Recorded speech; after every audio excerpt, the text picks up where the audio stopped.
بالله من الشيطان الرجيم بسم الله الرحمن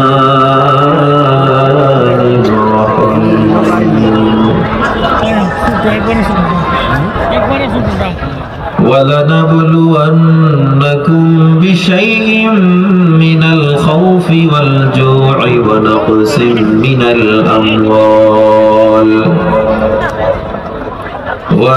من الأموال والأنفس والثمرات وبشر الصابرين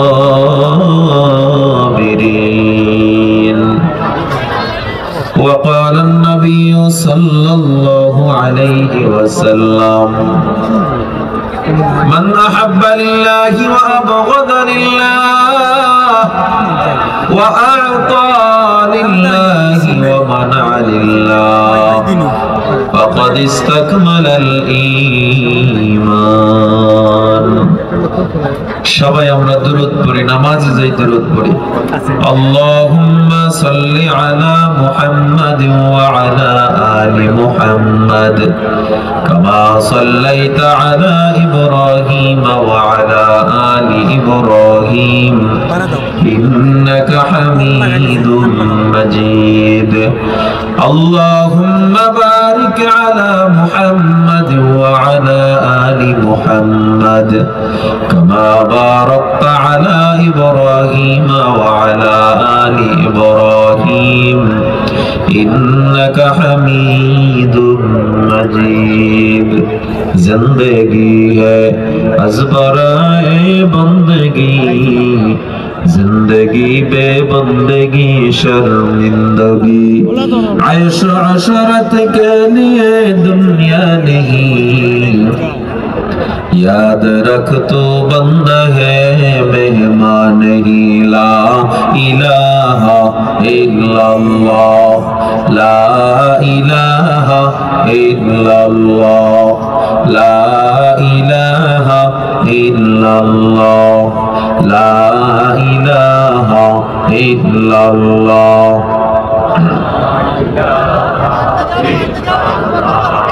لا إله إلا الله لا إله إلا الله لا إله إلا الله لا إله إلا الله لا إله إلا الله محمد رسول الله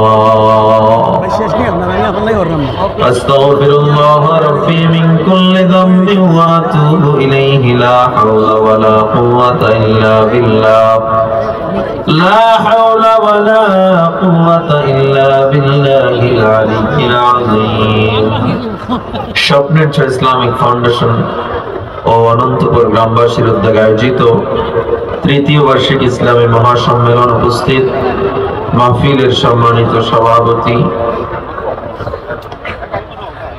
উপস্থিত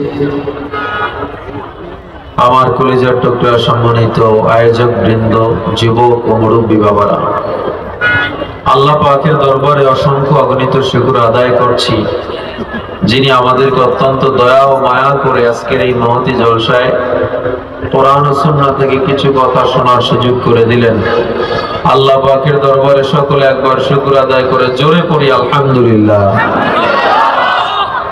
যে পরিমাণে উপস্থিতি শুকর আদায়ের আওয়াজ ওই পরিমাণে হয়েছে শুকর আদায় করলে লাভ না লস আল্লাহ বলেন লাইন শাকারতুম লাযীদান্নাকুম যদি শুকর আদায় করো আমি আল্লাহর নিয়ামত আরো বাড়ায় দেব সবাই করুন না সুবহানাল্লাহ আরো একবার সুবহানাল্লাহ সহিহ বুখারীতে পয়গম্বর জানায় দেন কেউ যদি একবার সুবহানাল্লাহ বলে আল্লাহ তাআলা বান্দার আমলনামায় কুতিবাত লাহু 20 হাসানাত 20টা নেকি লিখে দেন 20টা গুনাহ জড়ায় দেন বানা লাহু শাজারুন ফিল জান্নাহ তার জন্য আল্লাহ জান্নাতে একটা ফলের গাছ বানায় দেন অন্য হাদিসে পাওয়া যায়, আবু হুরায়রা রাদিয়াল্লাহু তাআলা থেকে হাদিস বর্ণনা করা হয়, তামলা উমা বাইনাস সামাওয়াতি ওয়াল আরদ, আসমান জমিনের মধ্যখানের ফাঁকা জায়গাগুলো আল্লাহ সওয়াব দিয়ে পরিপূর্ণ করে দেন। শুকরে নেয়ামত নেয়ামত তাফাজু কুনাদ, শুকরে নেয়ামত নেয়ামত তাফাজু কুনাদ, কুফরে নেয়ামত আযকাফাত বিরু কুনাদ। শুকর আদায়ের অনেক দাম। অন্তর খুলে অনন্তপুরবাসী আল্লাহকে খুশি করার জন্য জবান খুলে সবাই জোরে পড়ি আলহামদুলিল্লাহ। ভাই বেস একটু কমাই দিয়া মনিটরে আর বক্স একটু সাউন্ড বাড়াই দেন, রিভার্ব একটু বাড়াই দেন, একটু বেস কমান মনিটরে আর রিভার্ব বাড়াই দেন, সাউন্ড একটু বাড়াই দেন। আপনাদের মাঝে আমি ছোট্ট একটা আয়াতে কারিমা তেলাওয়াত করেছি। আয়াতের আলোকে কিছুক্ষণ কথা বলবো, শোনার ধৈর্য হবে তো ইনশাআল্লাহ? বড় ভাই অনেক অসুস্থ, তবু ওয়াদা রক্ষার জন্য 1 ঘন্টা যাবত বয়ান করেছেন। আমি ভাবছিলাম আরো কম করেই যাবেন, এখন ফ্লাইটে ঢাকা চলে যাবে। আর বয়ান নাই আজকে সিলেটে, ঢাকায় কোথাও বয়ান নাই, তো উপস্থিত হয়েছে এজন্য আপনারা খুশি না বেজার? আমি আপনাদের মাঝে ওই কোরআন থেকে যা বড় ভাই আলোচনা করছেন, আরো ওলামায়ে কেরাম আলোচনা করে গেছেন, সেই কোরআন থেকে আমি আলোচনা করব। সবার কথাগুলো যদি আমলের নিয়তে শোনা হয় তাহলে এই মাহফিল দ্বারা ফায়দা আছে, ঠিক না? আর যদি কানসুক করার নিয়তে বসেন তাইলে কোনো ফায়দা। তো আমি যতটুকু কথা বলবো আল্লাহ যেন আমাকে সহ আপনাদের সবাইকে আমল করার তৌফিক দান করেন। আমি যে আলোচ্য বিষয়ের উপরে কথা বলবো, আলোচ্য বিষয় হলো তাওয়াক্কালতু আলাল্লাহ, আল্লাহর উপরে আমাদের ভরসা রাখতে হবে ধৈর্যের সাথে। আজকের বিষয় হলো কার উপরে ভরসা? দুনিয়ার কোন মানুষ, কোন নেতা, কোন পীর, কোন আলেম, কোন দল কখনো মানুষকে বিপদ থেকে মুক্তি দিতে পারে না, রিজিক বাড়াতে পারে না, খাওয়াতে পারে না, সন্তান দিতে পারে না। এই সব কিছুর ক্ষমতার একজন একমাত্র অধিকারী তিনি কে? জোরে বলেন, সবচেয়ে বড় কে? এজন্য আল্লাহ তাআলা বলেন, وَلَنَبْلُوَنَّكُمْ بِشَيْءٍ مِّنَ الْخَوْفِ وَالْجُوعِ ونقص من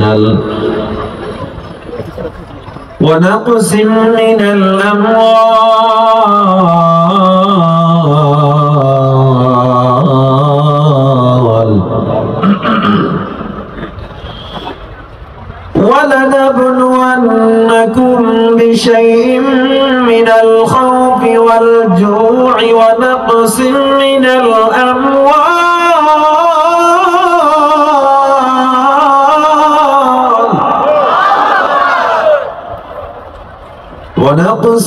من الأموال والأنفس والثمرات।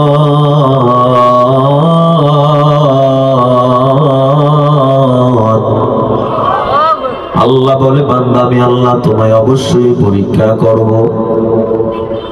আমি আল্লাহ দেখবো তুমি অবস্থায় ভরসা করেছো কার উপর। আমি আল্লাহ তাআলা তোমায় পরীক্ষা করব। বলে কি দিয়া পরীক্ষা করবেন? 1 নাম্বার আল্লাহ বলে খাউফ, আমি আল্লাহ ভয়ের মধ্যে ফেলায় তোমারে পরীক্ষা করব।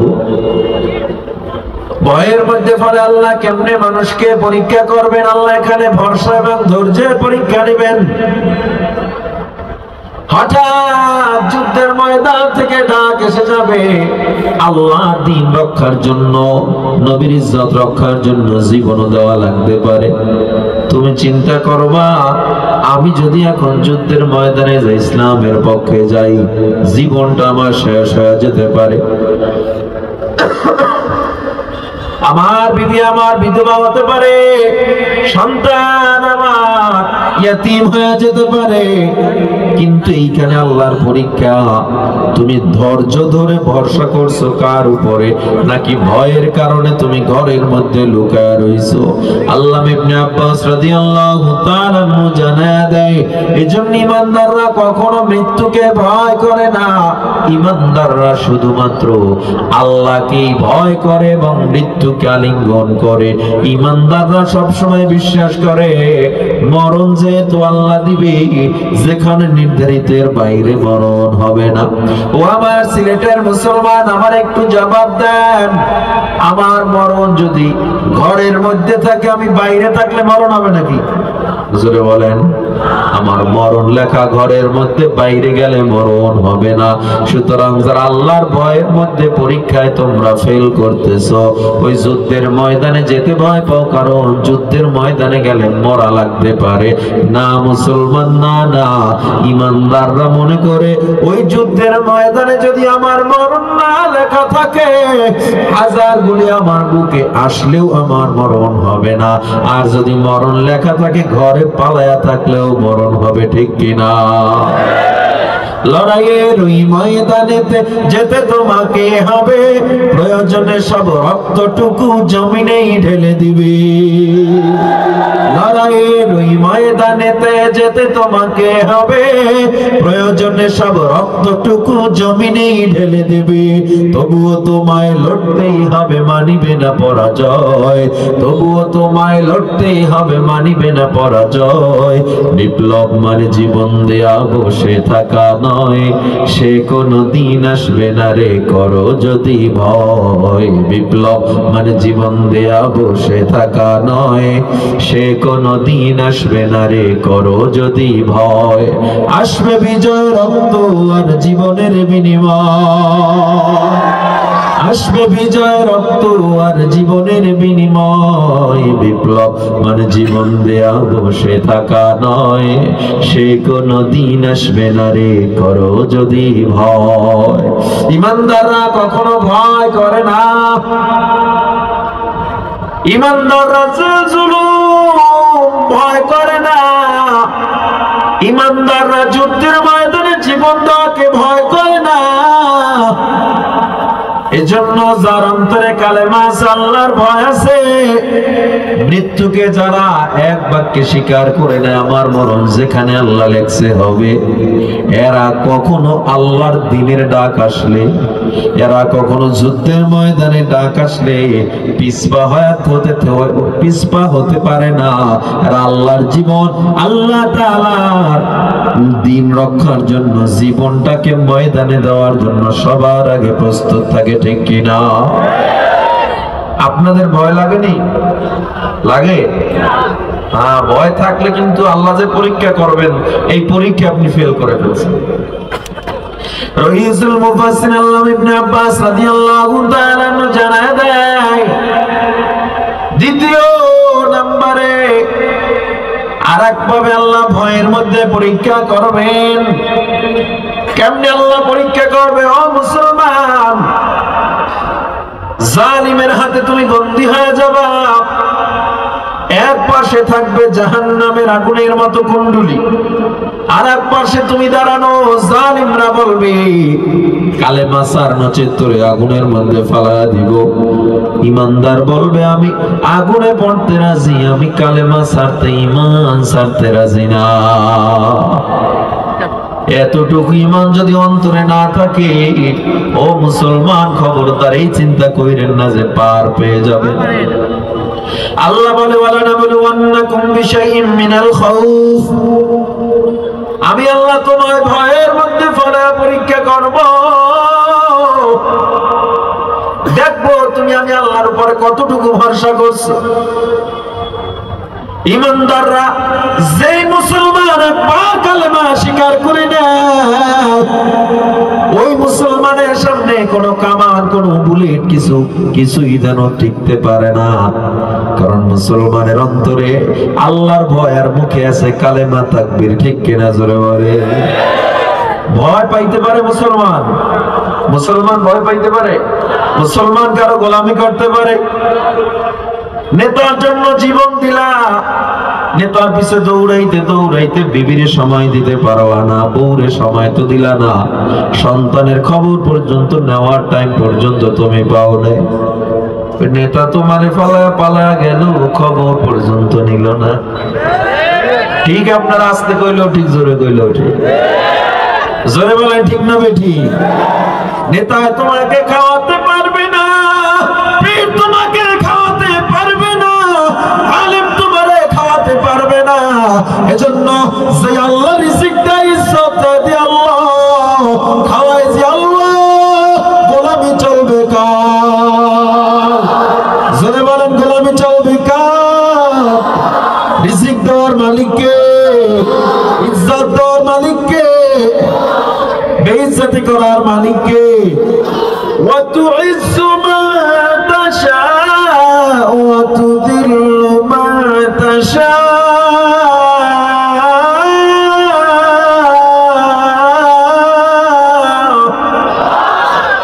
বাদশাকে ফকির বানাও, ফকিরকে আমির বানাও, বাদশাকে ফকির বানাও, ফকিরকে আমির বানাও। মান অপমান কান্না হাসি তোমার হাতে লুকানো, সৃষ্টি যত অবিরত তোমার মায়ে জড়ানো, দৃষ্টি মোদের যায় যত দূর, সৃষ্টি তোমার ছড়ানো, সৃষ্টি যত অবিরত তোমার মায়ে জড়ানো। বাদশারে ধনী বানায়, ধনী বাদশারে গরিব বানায় কে? আবার গরিবরে ধনী বানায় কে? ফেরাউন এত বড় ক্ষমতাধর, চিন্তা করেছিল পৃথিবীর কোন শক্তি তারে পালাইতে পারবে না। আল্লাহ নীল নদের পানিতে চুবায়া ডুবায়া তার অহংকার ধূলিসাৎ করে দিয়েছে। নমরুদ অহংকার করেছে, মনে করছে আমি নমরুদের চেয়ে বড় পাওয়ারফুল ব্যক্তি দুনিয়ায় নাই। আর আমার আল্লাহ কয়, তুই চিন্তা করছো তোর মতো পাওয়ারফুল ব্যক্তি কেউ নাই, আর আমি আল্লাহর কাছে তোরে মারার জন্য আমার কামানের দরকার নাই, বড় বড় বিমানের দরকার নেই। আমি আল্লাহ একটা ল্যাংড়া পাও ভাঙা মাসা দিয়া তোরে সাইজ করে দিলাম। ঠিক কিনা জোরে বলে? সুতরাং যারা অহংকার করবি বিবেচনা কর, ওই আল্লাহর সামনে অহংকার চলে না, আল্লাহর সামনে দম্ভ চলে না। দুনিয়ার ক্ষমতা চিরস্থায়ী না, ক্ষণস্থায়ী। এই জন্য অহংকার করবা না রে মানুষ। অন্যায় করার সময় চিন্তা করবা, আজকে আমি যার উপরে জুলুম করব, যার উপরে অন্যায় করব, আরেকদিন আমার উপরে অন্যায় হবে, জুলুম হবে। আজকে আমি যদি মানুষের উপরে জুলুম করি, হতে পারে দেশেও থাকা যাবে না, দেশের সোনার বাংলার সোনার মাটিও আর দেখার সুযোগ হবে না। ঠিক কিনা জোরে বলে? দম্ভ দেখানো মানুষের সাজে না। অহংকারী একজন, তিনি কে? আল্লাহই তো অহংকারী, দাম্ভিক, সব আল্লাহর জন্য, মানুষের জন্য না। রক্ত গরম, যুবকের রক্ত গরম। মানুষকে মানুষ মনে করে না, গরিবকে মানুষই মনে করে না। সন্তান কোরআন শিখবে দূরের কথা, সন্তান রে লেখা পড়ায় না, করায় না। কয় সন্তান কি হবে? কয় বড় হয়ে আমার মতো রাজনীতি করবে। সন্তান রে শিখাইতেছে কি করবে? কয় লুটতরাজি করবে, চাঁদাবাজি করবে। এটা নবীর আদর্শ হতে পারে না। রাজনীতি ভালো জিনিস, রাজনীতি খারাপ জিনিস?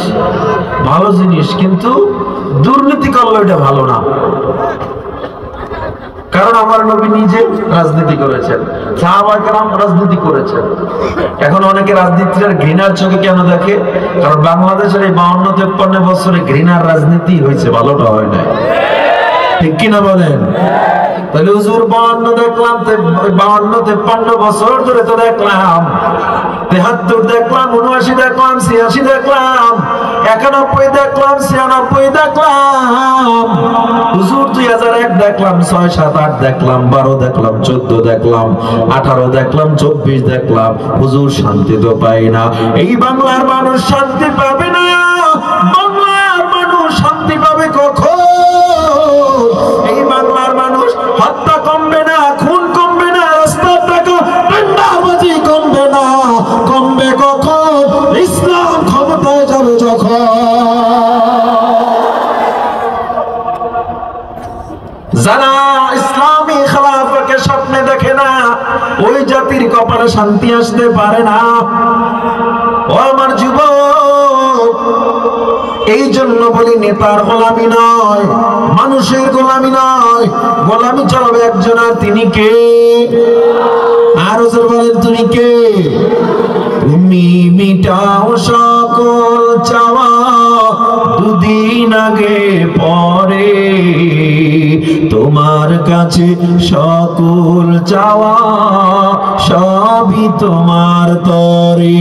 তোমার পথে চললে সবাই, তোমার পথে চললে সবাই, আসবে যে সুদিন তোমার দয়ায় পূর্ণ আমার সারা নিশিদিন।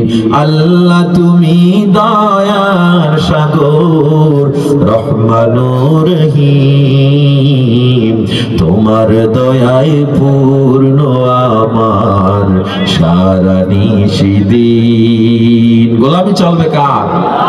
মনে থাকবো তো ইনশাআল্লাহ।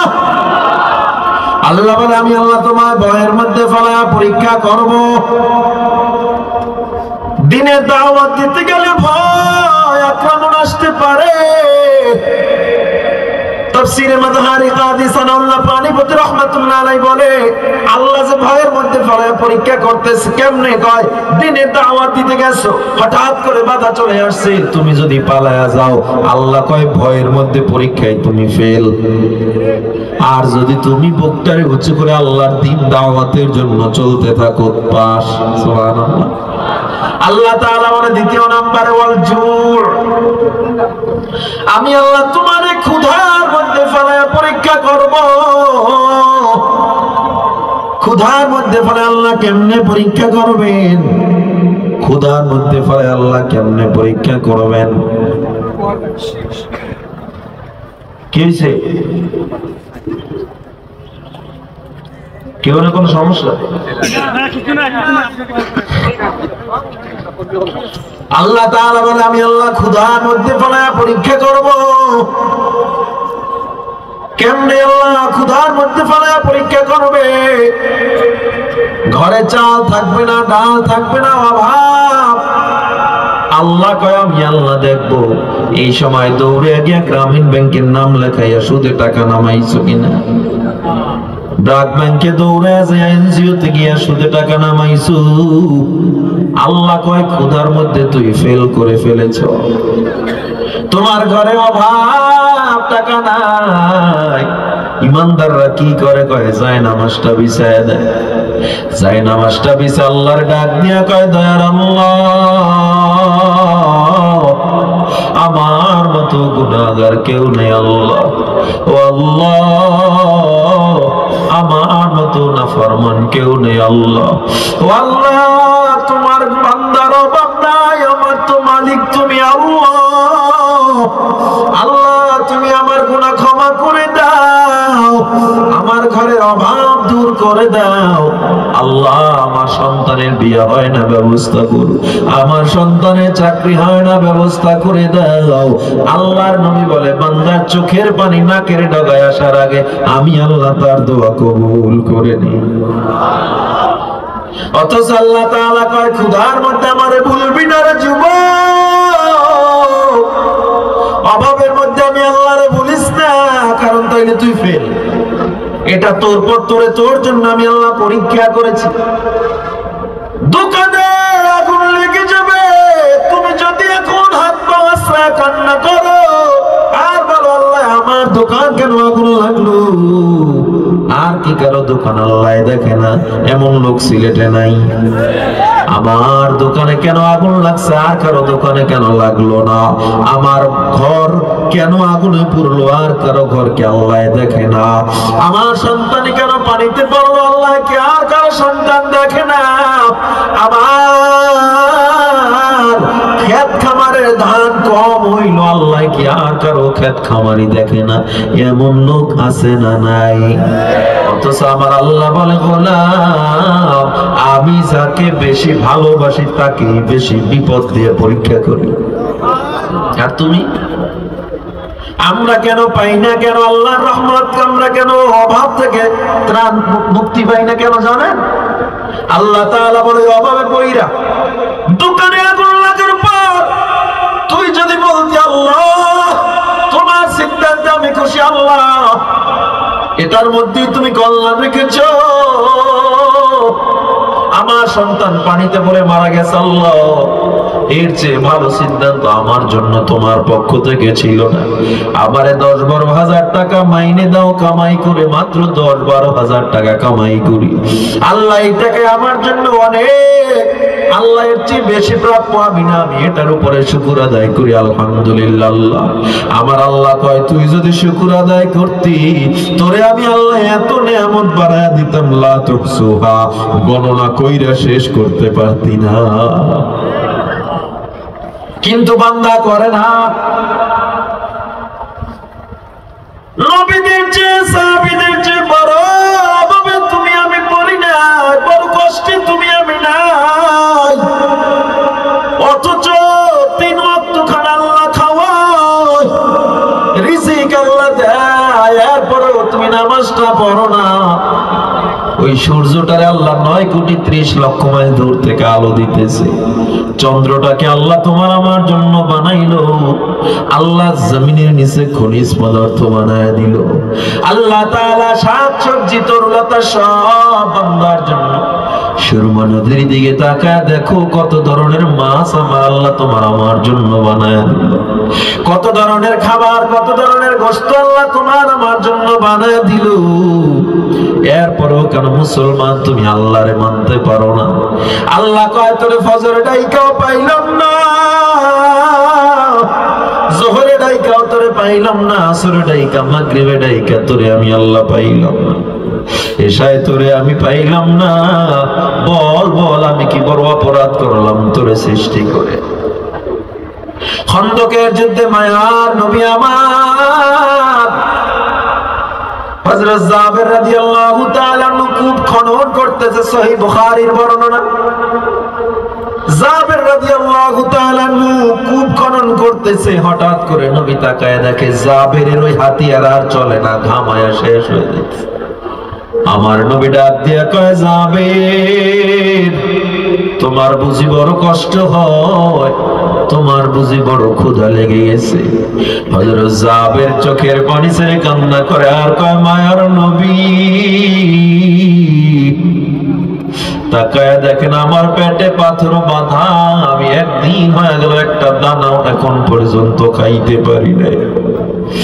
ও মায়ার নবী আমার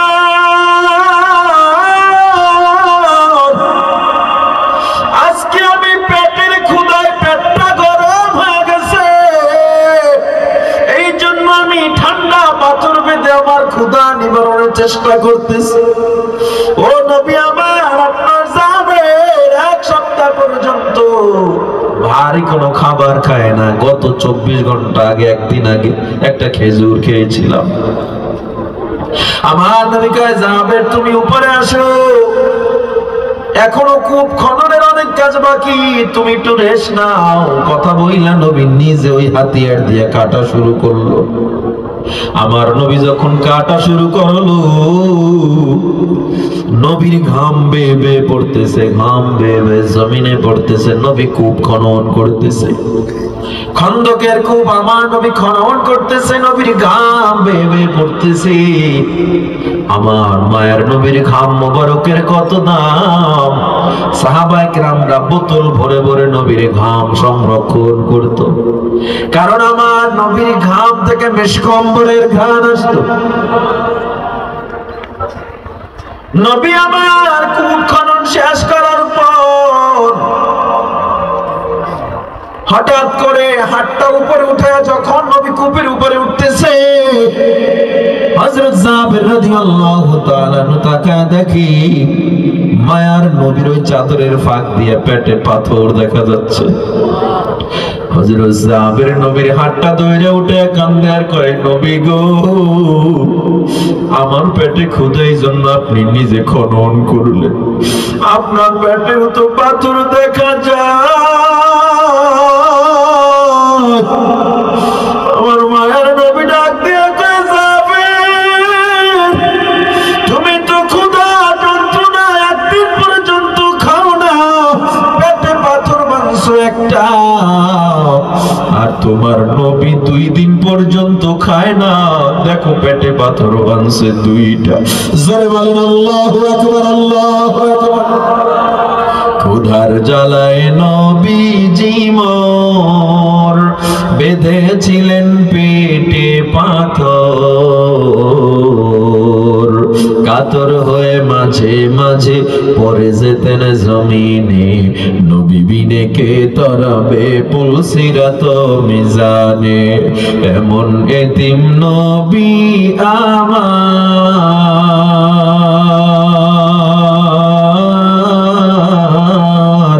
পিতা মাতা নাই যে তাহার, তারপরেও কত মারা মারলো তাকে দুশ্মনে, নবী বিনে কে তারাবে পুলসিরাত মিজানে, নবী বিনে কে তারাবে পুলসিরাত মিজানে। ও যুবক আল্লাহর বান্দা, ও সিলেটের মুসলমান, আমার মায়ের নবীর যে বড় কষ্টে তুমি আমি নাই। ইমরান বিন হুসাইন থেকে বর্ণনা করা হয়, আল্লাহ নবী যে একদিন দিনের দাওয়াত দিতে হঠাৎ দেখে ফাতেমার ঘরটা দেখা যায়। আমার নবী ঘরের কিনারায় যে ডাক দিয়া কয়, মা দরজাটা খোল, আমি তোর বাবা। ফাতেমা কোনো জবাব দেয় না। আমার নবী কয়, মা দরজাটা খোলো, আমি তোমার বাবা, হাসান হুসাইনকে দেখবো, তোমারে দেখবো। ফাতেমা কোনো জবাব দেয় না। আমার নবী কানটা লাগায় শুনে ভিতরে গুনগুন করে ফাতেমা কান্না করতেছে। মায়ার নবী ডেকে বলে, ফাতেমা ও মা, জানো না কি আমি তোর কান্নার আওয়াজ সহ্য করতে পারি না। কেন কাঁদরে মা, আমায় বলো। ফাতেমা কান্না করে আর কয়, বাবা আমি ফাতেমার গায়ের কাপড়গুলো এত পুরাতন হয়ে গেছে, ছিঁড়ে গেছে, আমি কেমনে তোমার সামনে আসবো। নবী আমার নিজের গায়ের চাদর জানালা দিয়ে দিল, নে মা গায়ে লাগা। ফাতেমা চাদরটা গায়ে লাগাইলো। মায়ার নবী ঘরের মধ্যে চলে গেলে, ফাতেমা নবীর বাম পাশে বইসা ডান গালটা নবীর বাম বাহুর সাথে লাগাইয়া দিছে। চোখের পানি ছেড়ে কান্না করে আর বলে, বাবা গো,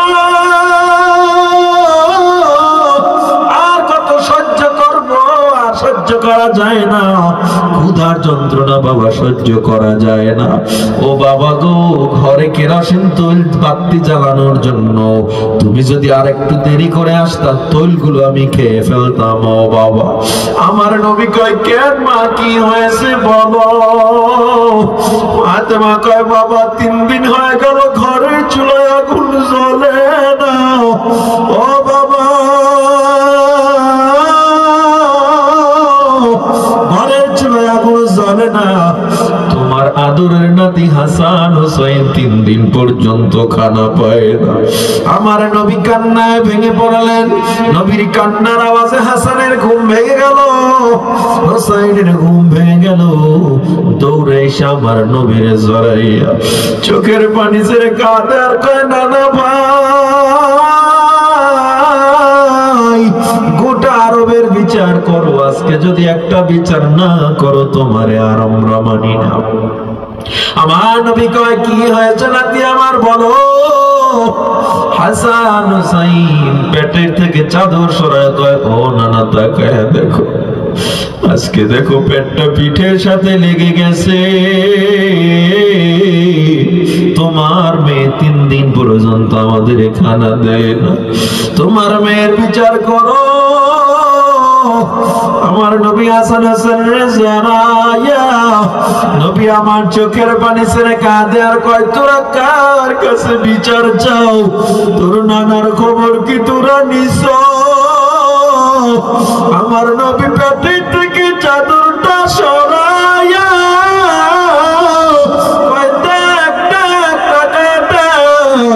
তোরা তো 3 দিন পর্যন্ত খাও না, তোর নানা 7 দিন পর্যন্ত খায় না। আল্লাহু আকবার, জোরে বলেন আল্লাহু আকবার।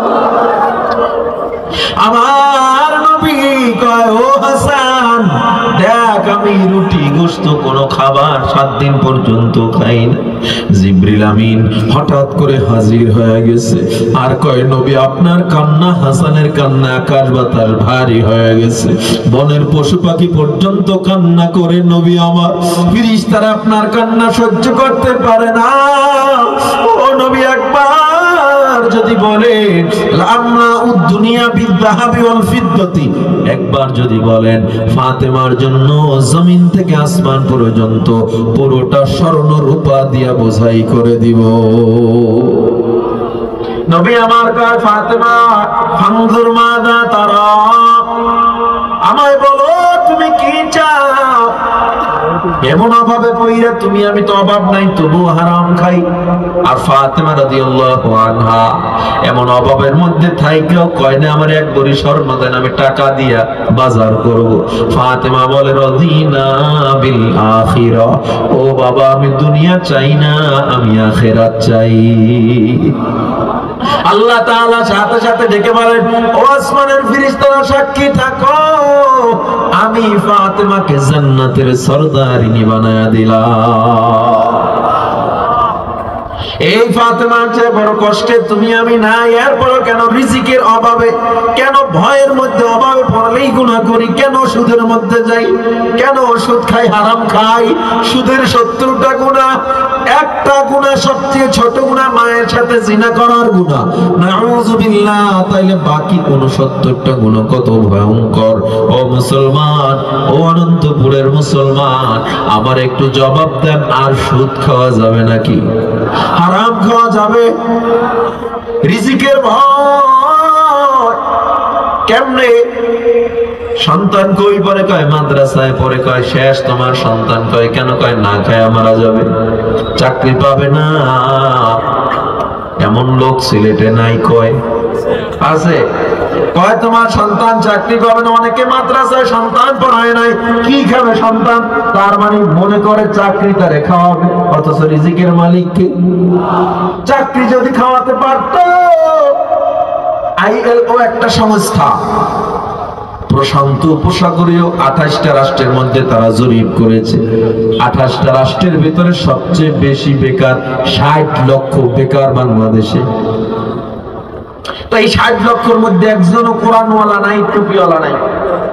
তাহলে চাকরি যদি খাওয়াইতে পারতো, মাদ্রাসায় পড়লে চাকরি পাবে না এই থিম যাদের মধ্যে, তাইলে 60 লক্ষ যুবক গ্রাজুয়েশন কমপ্লিট করে, এরা বেকার কেন? তাইলে বোঝা যায় রিজিকের মালিককে। সন্তান নেওয়া যাবে না, খাওয়াবো কি? আপনি শিরিক করলেন। কারণ মনে হয় যেন আপনি আপনার সন্তানকে খাওয়ান। মানুষ যে কত সিস্টেমে শিরিক করে মানুষ বুঝেই না। সন্তান যদি বেশি নেই, খাওয়াবো কি? ডক্টর জাকির নায়েককে একটা লেকচারে প্রশ্ন করছে, হে ডক্টর জাকির, আপনারা ইসলামে কেন বেশি সন্তান নেওয়াকে এত উৎসাহিত করেন? আপনারা কি জানেন না সন্তান বেশি হলে অভাব পড়ে যাবে, জায়গার সংকট, খাদ্যের সংকট, দেশ অর্থনৈতিকভাবে বিকলাঙ্গ হয়ে যাবে। এরপর আপনারা এত সন্তান নেওয়াতে উৎসাহিত কেন করেন? ডক্টর জাকির নায়েক উত্তর দিয়েছিলেন, আমি ডক্টর জাকির নায়েক বাবার 7ম নাম্বার সন্তান। কত নাম্বার? আমার বাবা যদি চিন্তা করতো 2টাই যথেষ্ট, আমি আর জাকির নায়েক হইলাম না। আমি যে এই যে মাহফুজুর রহমান, আমার বাবার 6ষ্ঠ নাম্বার সন্তান। কত নাম্বার? আব্বা যদি 2টাই চিন্তা করতো, তাহলে আমার আর অনন্তপুর আওয়া লাগলো না। কথা বলেন। তাহলে সন্তান বেশি নেওয়া সমস্যা না, তোমার যে ভরসাটা আল্লাহর প্রতি নাই, এটা বড় সমস্যা। এই জন্যই তো আল্লাহর ভরসার টপিক নিয়েছি। মানুষের মধ্যে বেশি সমস্যা এটা। মানুষ খুব বেশি সমস্যা, কি খাওয়া হুজুর সন্তান নিলে? চাকরি হুজুর মাদ্রাসায় পড়াই না, কি খাবে মাদ্রাসায় পড়ে? অথচ আল্লাহর রহমত, কোন মাদ্রাসার পোলাপান না খায় মরতেছে না।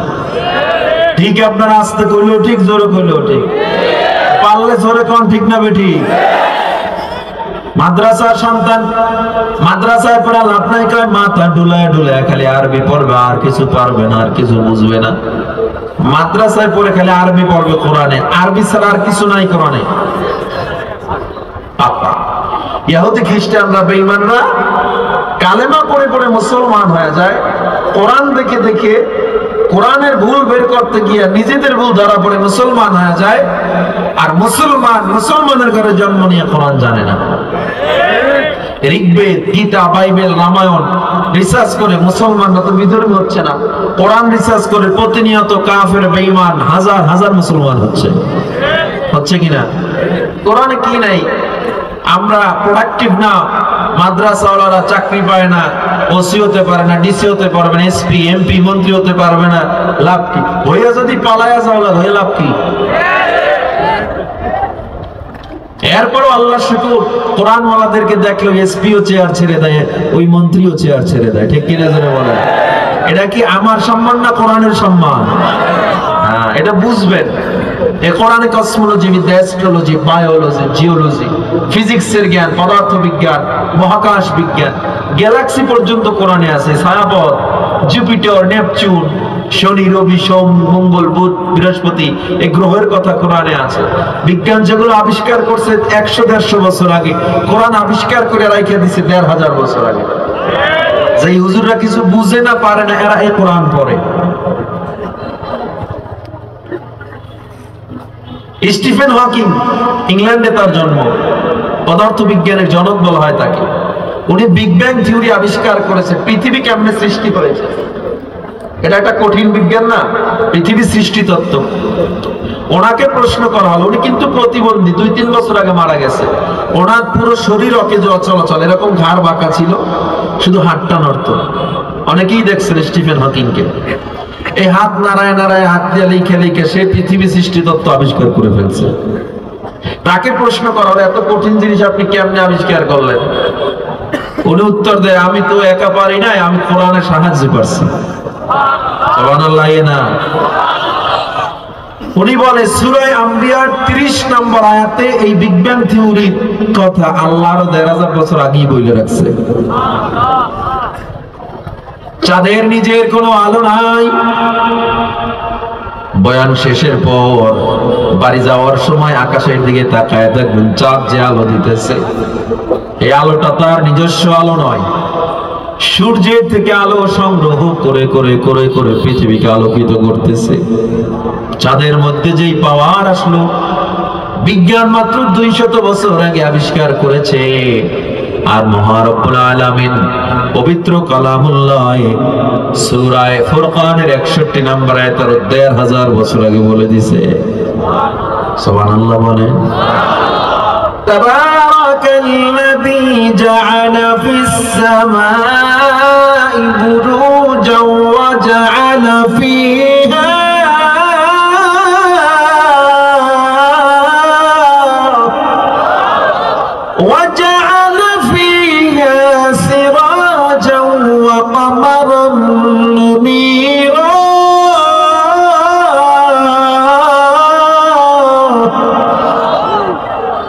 চন্দ্র সূর্যের কক্ষপথ আবিষ্কার হয়েছে। চন্দ্রের পথ একটা 24 ঘন্টায় তার কক্ষপথে সে ঘুরে চলে, সূর্য তার 24 ঘন্টায় তার পথে ঘুরে আবার তার জায়গায়। এই যে কক্ষপথ গুলো আবিষ্কার করেছে বিজ্ঞান 150 বছর আগে আল্লাহ তাআলা সূরা আম্বিয়ার 33 নম্বর আয়াতের 1000 বছর আগে আবিষ্কার করে দিয়েছে।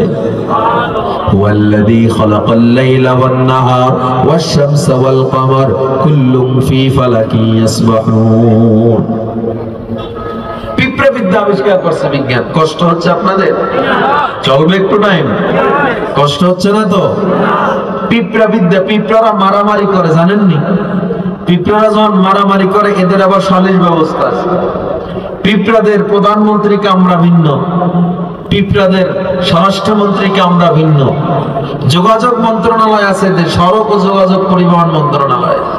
এরা রাস্তাঘাট ব্রিজ তৈরি করে, ব্রিজের টাকা টেন্ডারবাজি করে এরা বিদেশ পাঠায় না, এরা রডের বদলে বাঁশ দেয় না।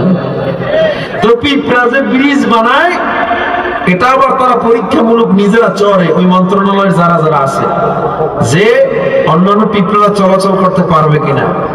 ওয়েদার কন্ট্রোল প্যানেল আছে, আবহাওয়া এরা দেখে কি অবস্থা আবহাওয়ার। একদল দায়িত্বে থাকে, গাঠটি বস্তুলে গাছের মাথায় চলে যায়, আবহাওয়ার অবস্থা খারাপ থাকে। পিঁপড়াদের মধ্যে মারা গেলে জানাজা হয়, একজনে আরেকজনের বাসায় বেড়াতে গেলে খালি হাতে যায় না, মিষ্টান্ন নিয়ে যায়। সুবহানাল্লাহ। তো পিঁপড়া বিদ্যা বিজ্ঞান আবিষ্কার করছে মাত্র 88 বছর আগে। পবিত্র কোরআনের সূরা নমলের 17 এবং 18 নম্বর আয়াত আল্লাহ 1500 বছর আগে বলে দিয়েছে। কোন দিকে যাবেন, কোরআনের আপনি কোন দিকে যাবেন, কি নাই কোরআনে? আমি যদি এই টিস্যুর বক্সটা ধরলাম, রাখলাম, এটাকে এখন ডিএনএ টেস্ট করা হলে আমার আঙুলের ছাপের সাথে আমার আইডি কার্ড বেশি উঠবে। এজন্য কোথাও প্রশাসনের লোক যখন অস্ত্র ধরে রুমাল দিয়ে ধরে, দেখছেন খুন হওয়ার পর, এটাকে নিয়ে যখন ভালো করে ফিঙ্গারপ্রিন্টটাকে স্ক্যানিং করা হয়, ল্যাবে নিয়ে টেস্ট করা হয়, এবার কার আঙুলের ছাপ, ওটার লাগে আইডি কার্ড করার সময় আঙুলের ছাপ দিয়েছিলাম ওটার সাথে মিলে যায়। তো অন্য কারো আইডি কার্ড কেন ওঠে না? কারণ এই পৃথিবীতে ইউনাইটেড নেশন বা জাতিসংঘের গণনা অনুযায়ী প্রায় 750 কোটিরও বেশি মানুষ, একজনের আঙুলের ছাপের সাথে আরেকজনের আঙুলের ছাপের কোনো মিল নাই। সুবহানাল্লাহ। আপনাকে যদি আমি এই কাগজটা দেই যে এখানে আপনি 1 কোটি ফুল এঁকে দেখান, পারবেন? হ্যাঁ, 1 কোটি ফুল আঁকার ক্ষমতা এখানে কারো আছে? একটু কাগজের ভিতরে 1 লাখ 1000 ফুল আঁকতে পারবেন? 100 ফুল দিলেও তো পারবেন না। 100 ডিজাইনের 100 ফুল আঁকতে এত বড় কাগজে পারবেন না। আর আল্লাহ তাআলা একটুক জায়গায় 750 কোটি ডিজাইন করেছেন। কত? 750 কোটিরও বেশি ডিজাইন, একটার সাথে আর একটা আঙুলের মিল নেই। সুবহানাল্লাহ। এই ফিঙ্গারপ্রিন্ট বিজ্ঞান আবিষ্কার করছে 89 বছর আগে।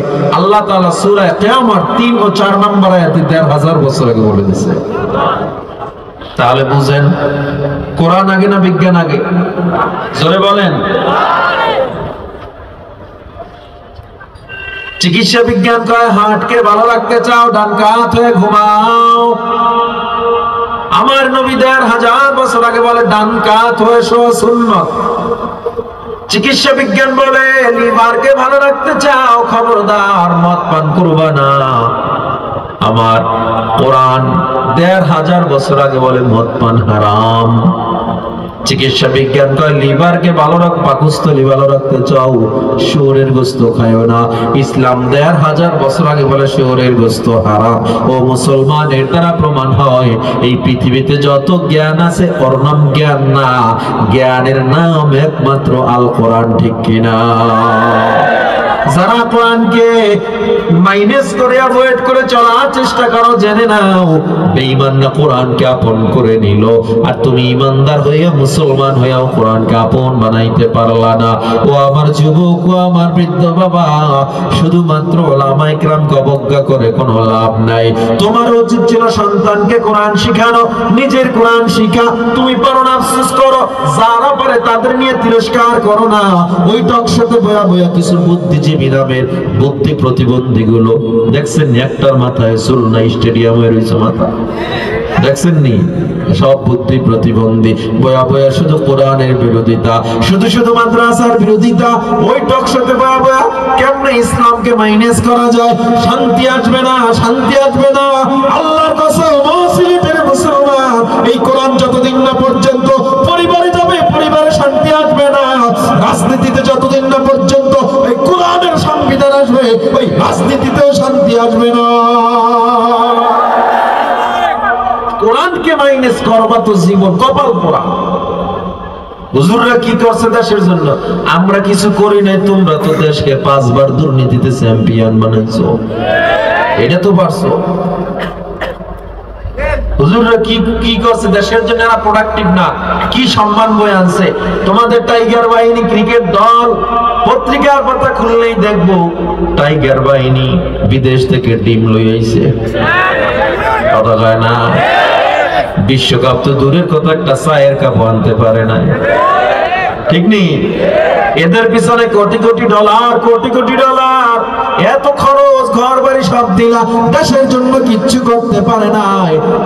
আর যারা প্রোডাক্টিভ না, এই কোরআনের পাখিরা একবার আর দুইবার না, একটা দুইটা না, শত রাষ্ট্রকে পরাজিত করে বিশ্ব কোরআন প্রতিযোগিতায় বারবার চ্যাম্পিয়ন হয়েছে, ঠিক কিনা? এ মুসলমান ইমানদার, সুতরাং যারা ভয় করো কোরআন পড়লে রিজিক পাবে না, বরঞ্চ যারা কোরআন পড়বে এদের চেয়ে শান্তিতে কেউ থাকবে না। আমি বলি না যে মাদ্রাসায় পড়ো, কলেজে পড়া যাবে না, কিন্তু কোরআনকে তোমার আপন রাখতে হবে। আমি বলি না যে স্কুলে পড়বা না, কোরআনকে আপন কইরা স্কুলে পড়ো, সমস্যা নাই। কোরআনকে আপন কইরা তুমি যদি ভার্সিটিতে পড়ো কোনো সমস্যা নাই, কিন্তু কোরআনকে মাইনাস করে কোনো শিক্ষার কোনো দাম আল্লাহর কাছে নাই। আমি যদি সারা রাত কোরআন আর বিজ্ঞান এগুলো নিয়ে আলোচনা করি, শেষ করা যাবে না। শুধু এতটুকু বলি, ও যুবক, রিজিকের মালিক ওই আল্লাহরে বানায় দাও। অভাবে পড়লে আল্লাহরে বলো তুমি হাজার কোটি টাকার অভাবে পড়েছ, দুনিয়ার মানুষ জানে তোমার ব্যবসায় লস, তুমি নিঃস্ব পথের ভিখারি। দুনিয়ার মানুষ জানে তুমি আর এই লস থেকে উঠতে পারবা না, হাজার কোটি টাকা মানুষরে দিতে পারবা না। আর আমার আল্লাহ কয় আমার কাছে চেয়ে দেখ, আমার কাছে কোনো ব্যাপারই না। ঠিক কিনা জোরে বলেন? হ্যাঁ মুসলমান, ইউসুফ আলাইহিস সালামকে জুলাইখা ওই কামরার মধ্যে নিয়ে গেল। কথিত জুলাইখা কামরার মধ্যে নেওয়ার পর গোটা বিশ্বের মানুষ জানে ওই এক একটা লোহার দরজা, লোহার তালা চাবি ছাড়া খোলার ক্ষমতা কারো নাই। সবাই রাজ্য সবাই শেষ করে বাইরে চলে গেছে। আজিজে মিসর সহ জুলাইখা তার মনের কামনা বাসনা পূরণের জন্য ইউসুফকে 7টা রূপ ভেদ করে একেবারে পার্সোনাল কামরায় নিয়ে গেল। এবার জুলাইখা বলে আমার মনের বাসনা পূরণ করো। খেয়াল করেন, আমি কিন্তু ইউসুফ জুলাইখার কিচ্ছা বলি না, উপদেশ কি আছে এটা বলতেছি। জুলাইখা বলে আমার মনের বাসনা পূরণ করো। ইউসুফ বলে কেমনে পূরণ করব? কয় আমার অনেক দিনের স্বপ্ন, আমি তোমারে ভালোবাসি। কোন দিন থেকে আমি তোমারে ভালোবাসি? দিলম্বর দিওয়ানা মে খুদ না গুফতি, দিলম্বর দিওয়ানা মে খুদ না গুফতি, নিশানে আজ মাকামে খুদ না গুফতি, ননি দানম কে নামত আজ কে পুরসম, কুজায়া বম মাকামত আজ কে পুরসম, মনম তৃষ্ণা তু আবে জিন্দগানি, মনম কুশতা তু আবে জিন্দগানি, মনম কুশতা তু জানে जावेदानी, अगर खाही तोरा आखिर च नमाज, वगर माही तोरा मंजिल खुदामास, बगुत आगा रजी का रात तमामास, बगुत आगा रजी का रात तमामास, अजीज़े मिस्रमो मिस्रम मकामात।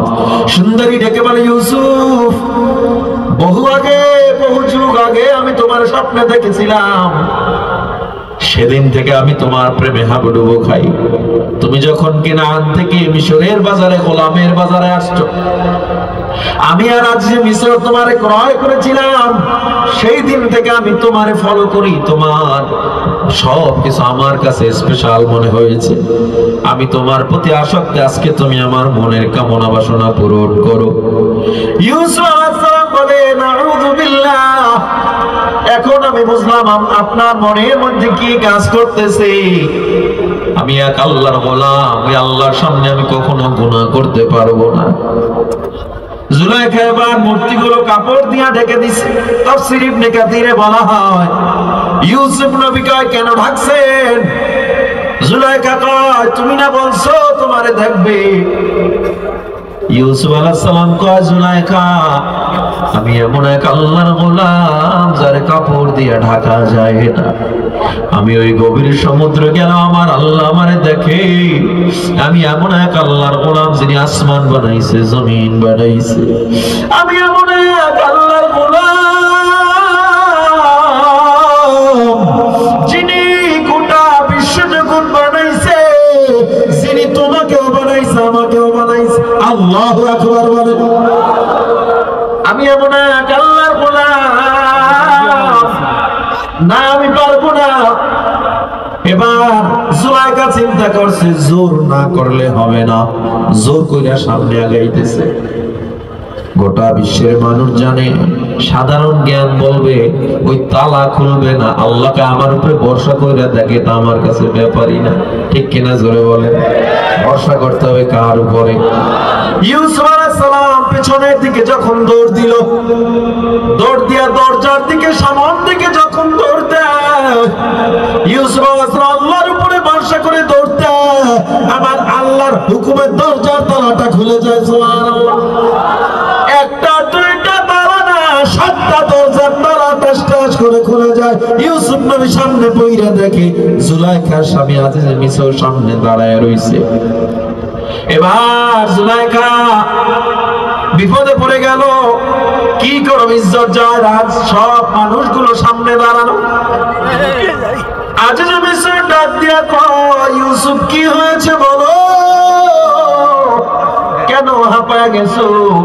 জুলাইখা বুদ্ধি করে সামনে যায় কয়, ও আমার স্বামী গো, যে ইউসুফকে আমরা গোলামের মতো পালন করি নাই, লালন করি নাই, সেই ইউসুফকে এত বিভাবে লালন পালন করলাম, আজ আমার ইজ্জতের উপরে ইউসুফ আক্রমণ করেছে। ইউসুফ জানে তার পক্ষে কোনো সাক্ষী নাই,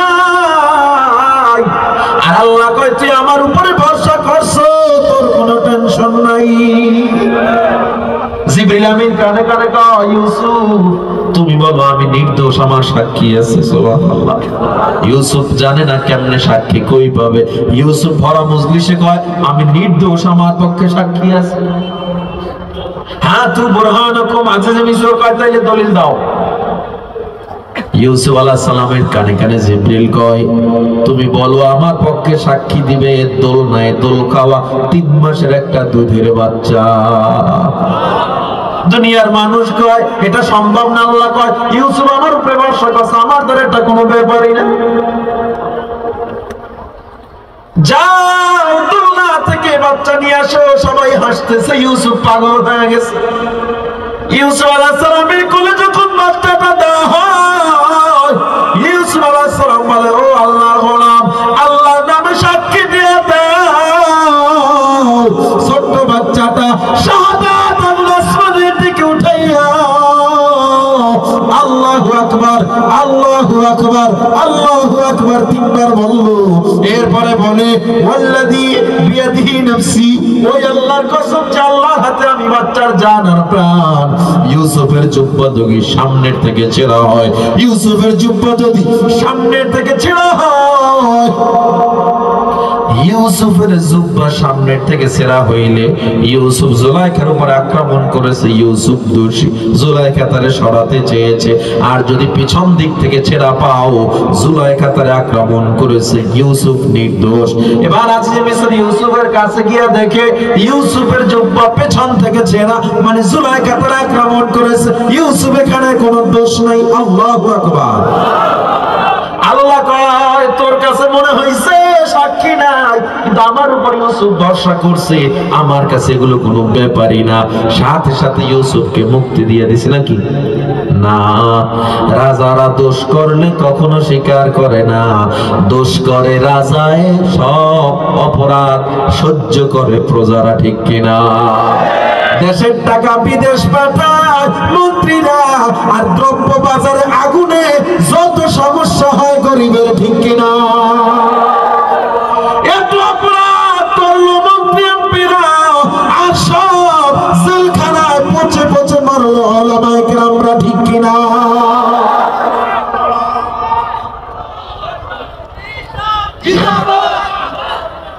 হে মুসলমান ইমানদার, ভালো করে বুঝো, ইউসুফ নবীর ঘটনা আহসানুল কাসাস, সবচেয়ে সুন্দর ঘটনা।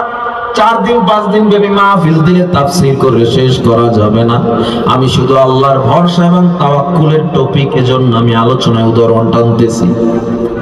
আমি শুধুমাত্র কাট কাট করে উদাহরণগুলো টানতেছি। ও যুবক, ইউসুফ আলাইহিস সালাম সাথে সাথে 14 বছরের জেল হয়ে গেল ইউসুফ, অথচ নির্দোষ। জুলাইখার বাঁচানোর জন্য 14 বছরের জেল হয়ে গেল। যারা মনে করছো আমরা জেলে যাওয়াকে ভয় পাই, তোমরা তাইলে বোকার স্বর্গে বাস করো। আমরা ময়দানে নামছি, আমার বুকে একটা বুলেট লাগতে পারে, এটা জেনে ময়দানে কথা বলি, ঠিক কিনা? তোমরা মনে করছো আমায় গ্রামকে গোলাম বানাইবা, পারবা না, কারণ আমরা সেই হাজার হাজার হাজার হাজার বছর আগে আগে, 1000 বছর আগে ইউসুফ নবীর থেকে আমরা শিক্ষা পাওয়া, হযরত ওমরের থেকে শিক্ষা পাওয়া, মায়ার নবী থেকে শিক্ষা পাওয়া। দিনের কথা বললে, ইসলামের কথা বললে বাধা আসবে, তবে ওলামায়ে কেরাম কখনো বাধা উপেক্ষা করে দিনের দাওয়াত বন্ধ করবে না। ঠিক কিনা জোরে বলে? ইসলামকে রক্ষার জন্য, দেশকে রক্ষার জন্য, এই দেশের ভূমিকে রক্ষা করার জন্য জীবন যদি দেওয়া লাগে জীবন দিতে রাজি আছি, আল্লাহ পথে মরতে রাজি আছি। তবুও নাস্তিক মুরতাদের কাছে মুসলমান মাথা নত করবে না।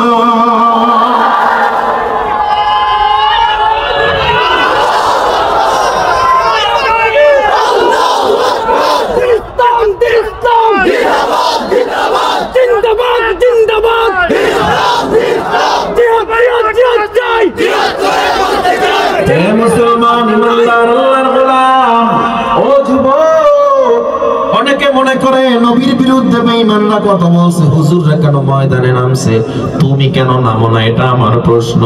কারণ আল্লাহ নবী বলেন, তোমরা মুমিন হতে পারবে না যতক্ষণ না পর্যন্ত তোমার মা বাবা, তোমার সন্তান, সব মানুষের চেয়ে আমি নবীকে বেশি ভালো না বাসবা।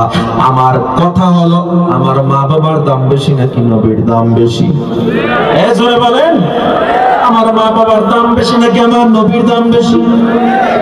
মা বাবাকে গালি দিলে তোমার মেজাজ গরম হয়ে যায়, নবীরে গালি দিলে গায়ে লাগে না। মনে করো তুমি মুনাফিক উম্মত, এখনো মুমিন হতে পারো না। আমার কথা না, নবীর কথা। ঠিক কিনা জোরে বলেন?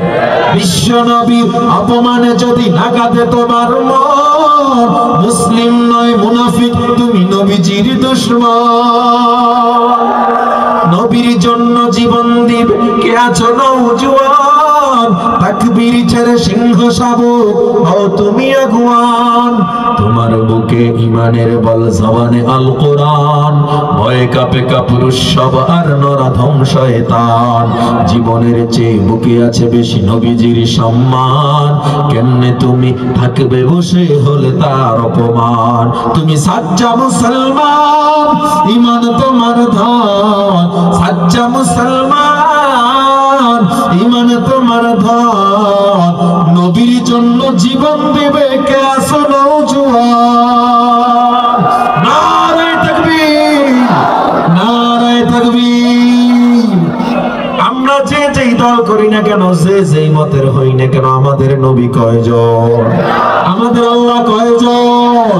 সুতরাং যত মাসলাক আমাদের ভিন্ন থাকুক, আমরা নাস্তিক মুরতাদদেরকে জানিয়ে দিতে চাই আমাদের দল আলাদা, মাসলাক আলাদা, তবে আমার নবীর বেলায় আমরা একমত। তো যদি মনে করো আমাদের দল আলাদা, নবীর বিরুদ্ধে কথা বলবি, আমরা জানিয়ে দিতে চাই আমার নবীর বেলায় আমরা একমত। নবীর বিরুদ্ধে যদি কথা বলা হয়, আল্লাহ বিরুদ্ধে যদি কথা বলা হয়, আমরা এক হয়ে যাব।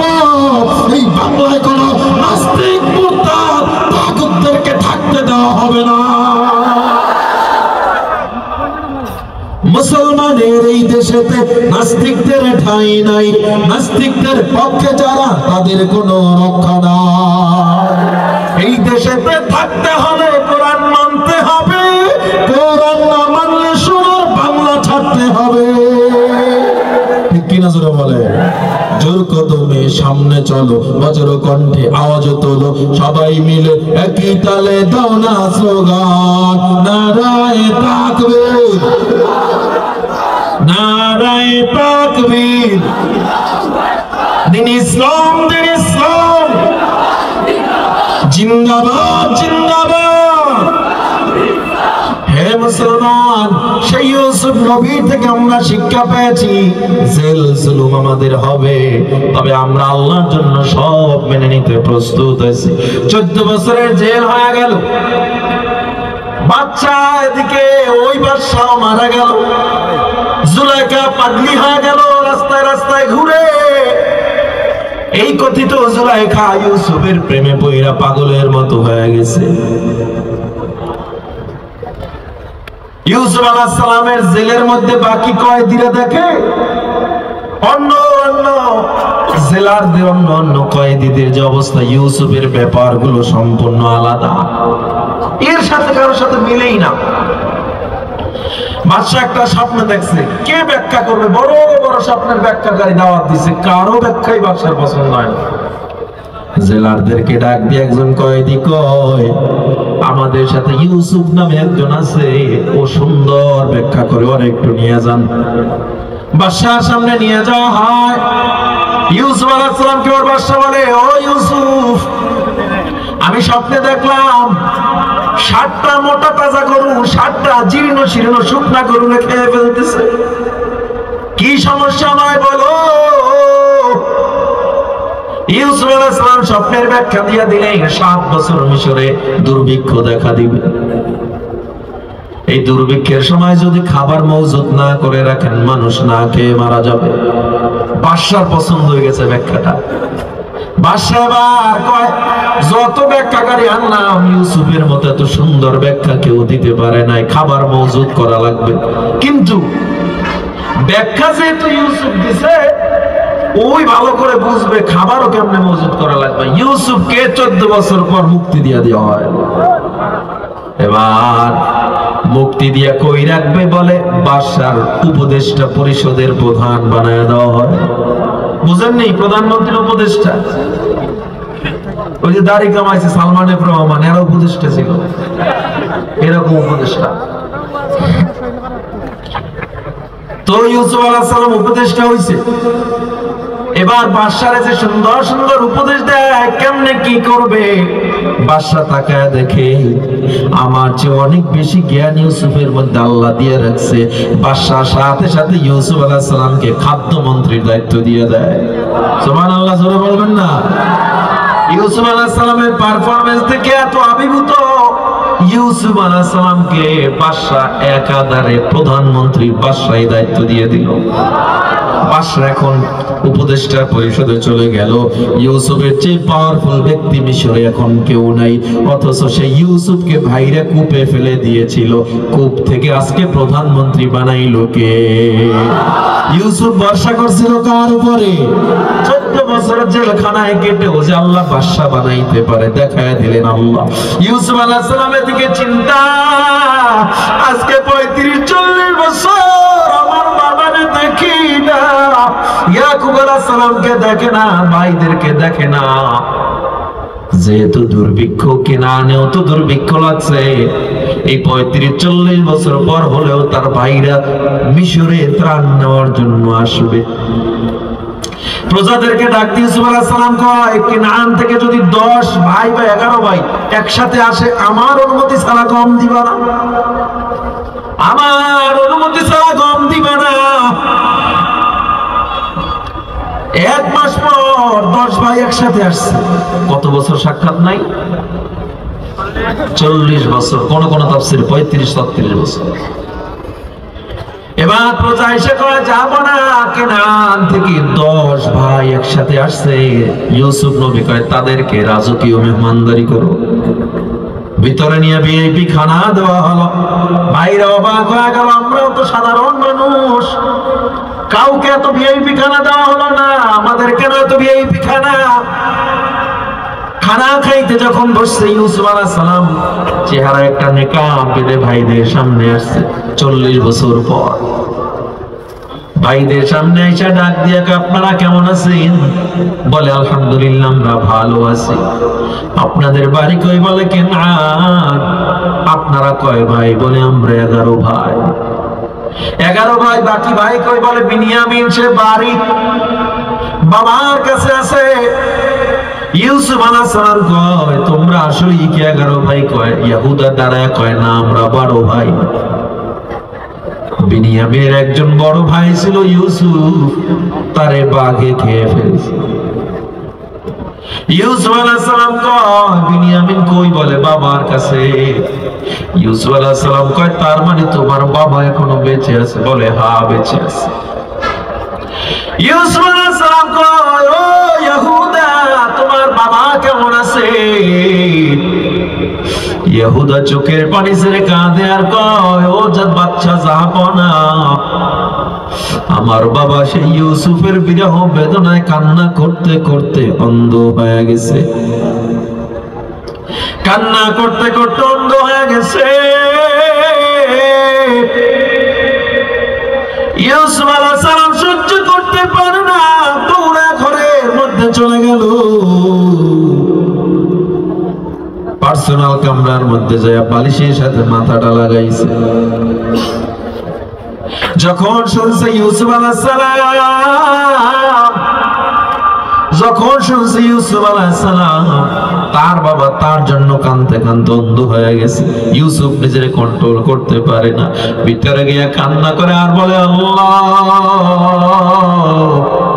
আজকে 40 বছর পর বাবার একটু দেখবো, বাবা অন্ধ হয়ে গেছে, কেমনে আমারে বাবা দেখবে। বাইরে কয় দ্বিতীয়বার ত্রাণ নিতে আসলে, ও 10 ভাই, তোমার আর এক ভাই বিনিয়ামিনকে না নিয়ে আসলে আমি ইউসুফ ত্রাণ দিব না, আমি আর তোমাদেরকে দিব না।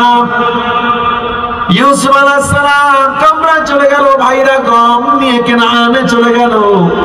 ইয়াকুব নবীর কাছে বিনিয়ামিনকে চাইলে ইয়াকুব নবী কয়, আর আমি দ্বিতীয়বার এই ভুল করতে পারবো না, একবার তোমাদের কাছে ইউসুফরে দিয়ে হারাইছি, আমার 10 বছরের ইউসুফরে তোমরা বলছো বাগে খেয়ে ফেলছে, আজকে আমি বিনিয়ামিনরে দিয়ে আর এই অপরাধ করতে পারবো না। ঘরের পুত্ররা কয়, বাবা আপনি যদি না দেন আমরা গম পাবো না, না খেয়ে মারা যাবো। বাধ্য হয়ে বিনিয়ামিনকে আবার দিয়ে দেয়। এবার যখন আবার রাজকীয় মেহমানদারির ব্যবস্থা করা হলো 3 মাস পর, কয় মাস পর? 3 মাস পর রাজকীয় মেহমানদারির ব্যবস্থা করা হলো। রাজকীয় মেহমানদারি, সবাই বসে আছে। ইউসুফ আলাইহিস সালাম আবার ডাক দিয়ে কয়, যারা এক মায়ের পেটের আপন ভাই তারা এক দস্তারখানায় বসে। 10 ভাই এক জায়গায় যায় বসছে, বিনিয়ামিন একা খাড়ায় রইছে। ইউসুফ আলাইহিস সালাম কয়, তুমি কেন বসো না? বলে, আমি আপন ভাই না। ইউসুফ আলাইহিস সালাম জানে না, ভালো কইরা জানে। ইউসুফ আলাইহিস সালাম ডেকে বলে, তুমি যেহেতু আপন, তোমার কেউ নাই, তোমার যদি আপত্তি না থাকে তুমি আমি বাদশার সাথে ভাই মনে করে খানা খাইতে বসতে পারো। এবার পার্সোনাল কামরার মধ্যে নিয়ে গেল।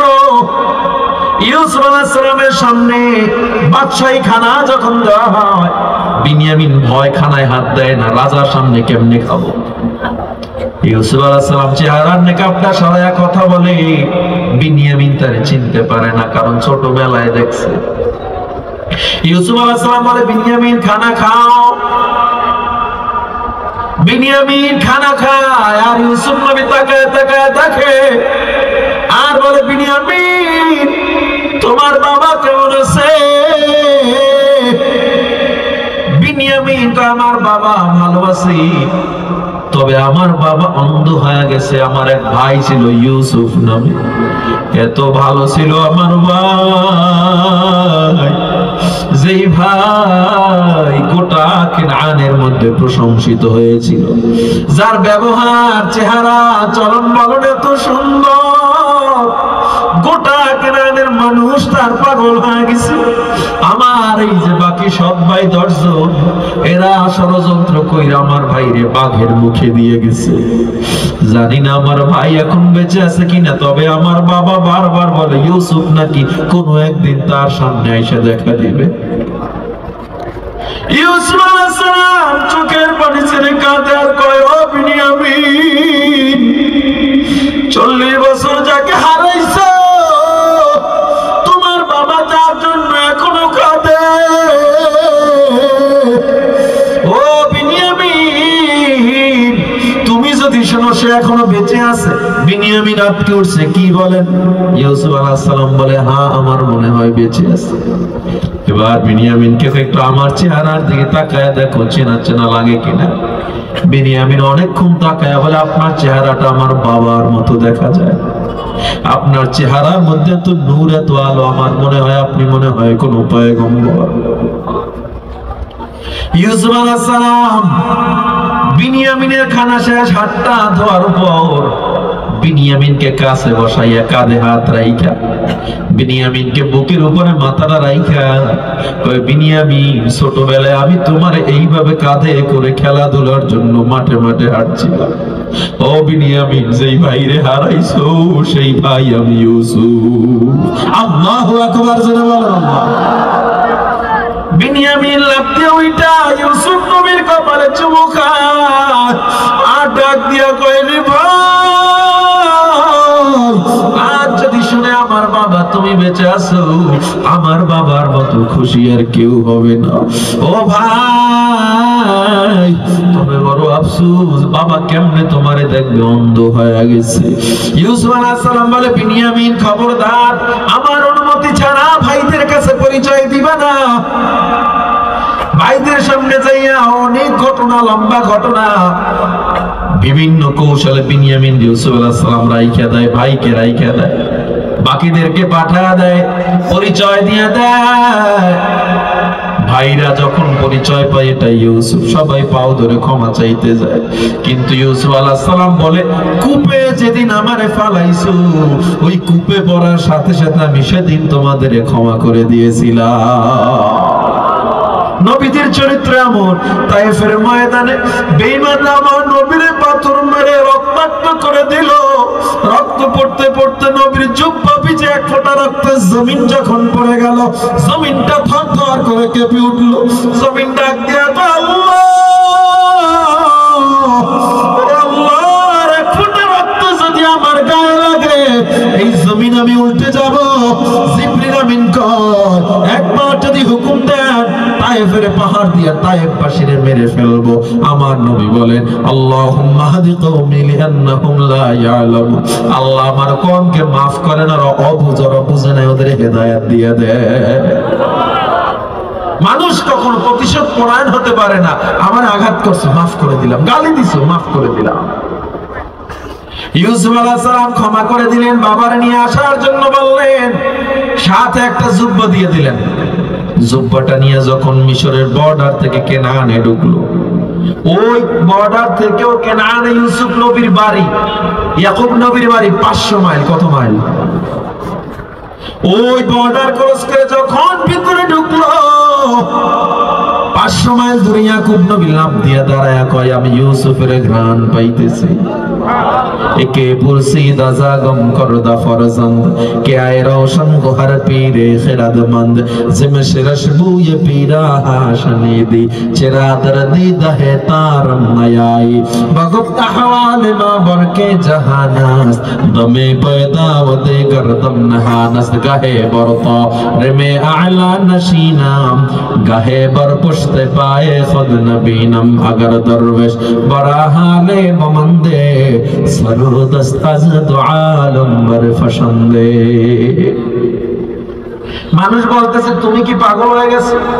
40 বছর আগে যাকে বাগে খাইছি সে বেঁচে আছে। কয় না, আমি ইউসুফের ঘ্রাণ পাইতেছি। দীর্ঘ 1 মাস পথ পাড়ি দিয়া বাড়ির আঙিনায় যখন জুব্বা নিয়ে ঢুকলো, বৃদ্ধ মানুষটা দৌড়াইয়া ও ইয়াহুদার শামউনের কাছে চলে গেল। শামউন ইয়াহুদার কিনারায় যায় কয় আমার ইউসুফ কই? ইয়াহুদা চোখের পানি ছেড়ে কান্না করার কয় বাবা ক্ষমা করে দাও, ক্ষমা করে দাও। ইউসুফকে ষড়যন্ত্র করে আমরা মারতে চেয়েছিলাম, কিন্তু আল্লাহ ইউসুফকে আজকে মিশরের প্রধানমন্ত্রী বানায়া দিছে। তোমার জন্য ইউসুফ জুব্বা হাদিয়া পাঠাইছে। জুব্বাটারে পেয়ে যখন চেহারায় বুঝতেছে, আল্লাহ সাথে সাথে ইয়াকুবের 35-40 বছরের অন্ধতা দূর করে দিল। এবার রওনা দিল সন্তানকে দেখার জন্য। ওদিকে লাখো কোটি কোটি ফেরেশতা আসমান থেকে তাকায় রইছে, আজকে বাপ সন্তানের মিলন হবে। এদিক দিয়ে দৌড়াইতে দৌড়াইতে প্রায় 1 মাস উটের পিঠে করে কেনানের বর্ডার থেকে মিশরে যখন নামলো, ওখান থেকে ইউসুফের সিংহাসন দেখা যায়। ওই সিংহাসন থেকে ইউসুফ নবী তাকায় দেখে একজন বৃদ্ধা দৌড়া, বৃদ্ধ মানুষ বারবার পড়ে যাইতেছে। ইউসুফ নবীকে এটা আমার বাবা হবে। ইউসুফ নবীর পায়ে জুতা ছিল না, রাজকীয় কোন প্রোটোকল আইন আর মানে না, কারণ মোহাব্বত কিছু মানে না। ইউসুফ নবী পাগলের মতো দৌড়ায়, ইয়াকুব নবীও দৌড়ায়। সন্তান বাবা এক জায়গায় যখন হয়ে গেল, দুইজনে যখন মোলাকাত করে হাউমাউ করে কাঁদতেছে, আমার আল্লাহ ডাক দিয়া কয় ফেরেশতারা তাকায় দেখ আজকে 35-40 বছর পর ইউসুফ তার বাবারে পেয়ে যতটা না খুশি, ইয়াকুব তার সন্তানকে পেয়ে যতটা না খুশি, আমার গুনাহগার বান্দাগুলো করতে নাফরমান হয়ে গেছে। এরপরে যখন তওবার দরজায় এসে বলে, খোদার আল্লাহ ক্ষমা করে দাও, আর গুনাহ আমি করব না, আমি আল্লাহ ওই ইউসুফ ইয়াকুবের চেয়েও কোটি গুণ বেশি খুশি হয়ে যায়। এ মুসলমান ইমানদার, আল্লাহর উপরে ভরসা করো, দুনিয়ার কেউ খাওয়াতে পারবে না। যত বিপদ, ইউসুফ আলাইহিস সালামকে এত বিপদ থেকে আল্লাহ সফল করলো ভরসার কারণে, ধৈর্যের কারণে। ওই আগুন থেকে ইব্রাহিম আলাইহিস সালামকে আল্লাহ কিভাবে মুক্ত দিল, আগুনকে আল্লাহ ফুলের বাগান বানা দিল, শুধুমাত্র তাওয়াক্কুল আল্লাহর উপরে থাকার কারণে। ও সিলেটের মুসলমান, যারা আল্লাহর উপরে ভরসা করে চলবে তার অভাব হবে না, ভয় থাকবে না, ঋণগ্রস্ত হলেও টেনশন নাই, ফসল লাগাইছেন কোনো টেনশন নাই, শুধু ভরসা হবে কার উপরে? নামাজ ছাড়া যাবে না, রোজা ছাড়া যাবে না, অন্যায় করা যাবে না, হারাম খাওয়া যাবে না। দেখবেন আল্লাহ সর্ব অবস্থায় শান্তিতে রাখবে। কে কে রাজি আছেন? আজকে আমরা ওয়াদা করব, নারায়ে তাকবীর। আল্লাহ হাতগুলো কবুল করে নেন। আয় আল্লাহ, স্বপ্নের ইসলামিক ফাউন্ডেশন ও অনন্তপুরবাসীর এই মাহফিল ময়দানে তাকায় দেখে, আয় আল্লাহ, ওয়াদা করতেছি আর গুনাহ করব না, নামাজ ছাড়ব না, আর অন্যায় করব না। আল্লাহ জীবনের গুনাহ ক্ষমা করে আল্লাহ আপনি আমাদের সবাইকে ভাবে কাতারবদ্ধ হয়ে জান্নাতে যাওয়ার তৌফিক দেন। পড়েন আমিন। আর জোরে পড়েন আমিন। যারা এই 1.5 ঘন্টা আলোচনা শুনলেন, 1 মিনিট বসা যাবে ইনশাআল্লাহ? একজনও নড়বেন না, পারবেন তো? আমরা মোনাজাত দিব, তবে এর আগে 1 মিনিট সময় নিতে হবে আমার। সেটা হলো এই স্বপ্নের ইসলামিক ফাউন্ডেশন অনন্তপুর গ্রামবাসীর যে মাহফিল, এটা এরা বাইরে কোথাও